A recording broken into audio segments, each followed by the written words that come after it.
My father went and saw his doctor. He had a little acid reflux, got a CAT scan. Doctor suggested he go see an oncologist, and within 15 minutes of seeing the oncologist, we were told he should get his affairs in order. If there was some way we could have detected pancreatic cancer earlier, he could have lived for another 10 or 15 years.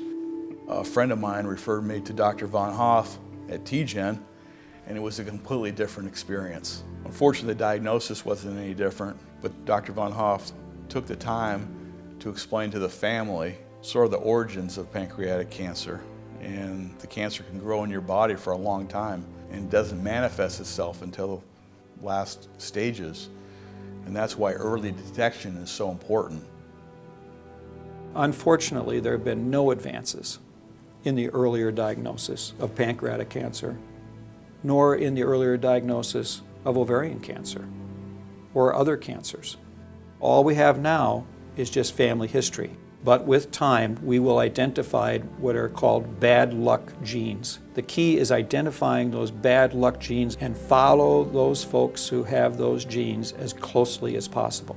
Tumor biopsies are typically used for diagnosis of cancer once you have a symptom, but that can only be done once you have a mass to biopsy. For a number of patients, it's often already too late. But what we can do with what is now called the liquid biopsy is try and pick up a signature of these tumors in blood samples before they become symptomatic. That's where liquid biopsies can potentially be a great tool for early detection of cancer. The challenge with working with mutations is that they are fairly low in their abundance. So there are very low fractions of mutations present in your blood samples, especially in early cancer patients. So now what we can do with newer sequencing technologies is try and use them cleverly to try and identify that low level of mutation in blood samples.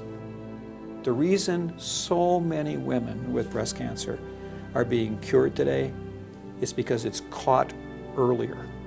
Could be a blood test, could be a urine or a stool or a saliva or a breath test or something we haven't imagined yet.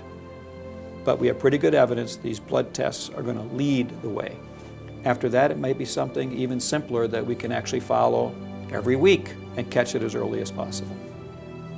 TGen is on the cutting edge. This is the future of medicine, and early detection is so important.